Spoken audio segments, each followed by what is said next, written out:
Hello বন্ধু, তোমরা কেমন আছো? আমি তো ভালো আছি। তবে আমার কয়েকটা দিন আমি ভিডিও করতে পারিনি। এখন 5:30 বাজে, কিরম অন্ধকার হয়ে গেছে দেখো। তো আমি আজকে আবার একটা তোমাদের সাথে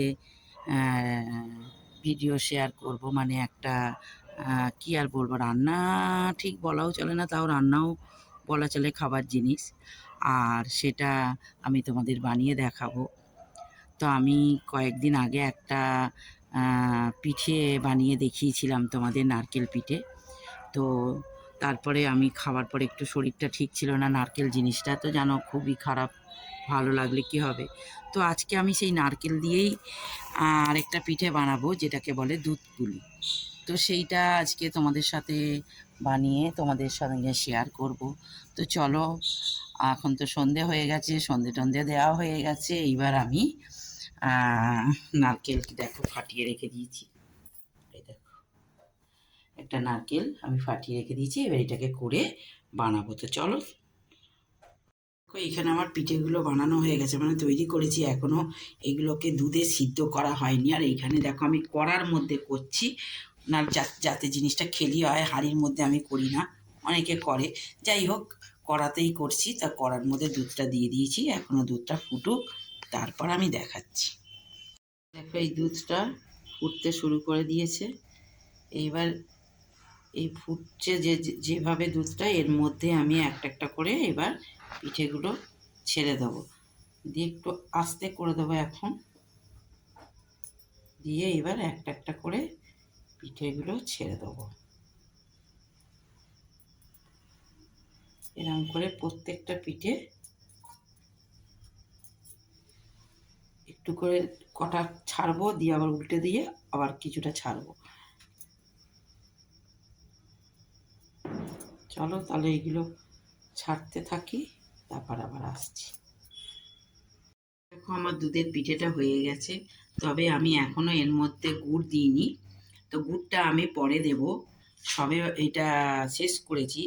তো এটা ঠান্ডা হোক, ঠান্ডা হয়ে গেলে তারপর আমি গুড় দেব, কারণ গরম অবস্থায় গুড় দিলে হয়তো দুধটা কেটে যেতে পারে, বা ফোটালেও কেটে যেতে পারে, ওই জন্যে আমি পরে দেব।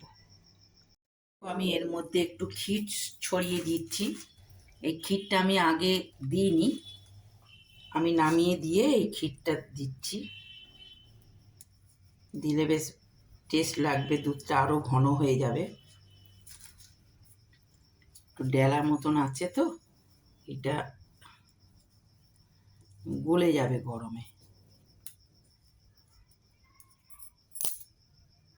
এর মধ্যে আমি গুড় দেবো এইবার। গুড় একটু দিয়েছি, এইবার একটু আর একটু দিয়ে দেবো। তবে বেশি আমি গুড় দেব না এতে, কারণ ক্ষীর দেওয়া আছে তো মিষ্টি খুব হয়ে যাবে। চলো এইটুকুনি থাক।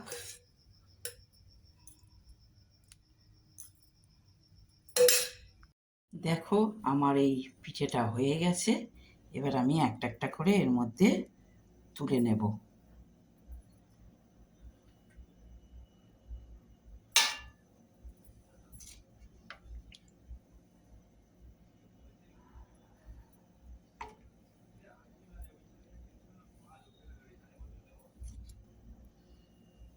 তবে এটা ঠান্ডা হলে খেতে বেশি ভালো লাগে। তো এটা তো ঠান্ডা সেরকম হয়নি,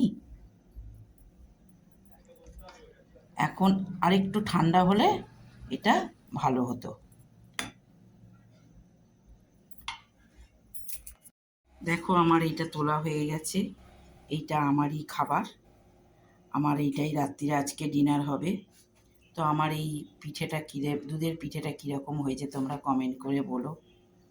আর যারা আমার ইউটিউবে বন্ধুরা দেখছো তারাও আমাকে বলো। তো এই রকম আমি পারি করতে, এর থেকে বেশি হয়তো আরও ভালো অনেকেই করে আমি দেখি, কিন্তু এইটুকুই আমার কাছে অনেক। আর যাই হোক, আমি আর যে সব পিঠেগুলো বানাতে পারি সেইগুলো আমি তোমাদের দেখাবো, তবে পরপর দেখাতে পারি না।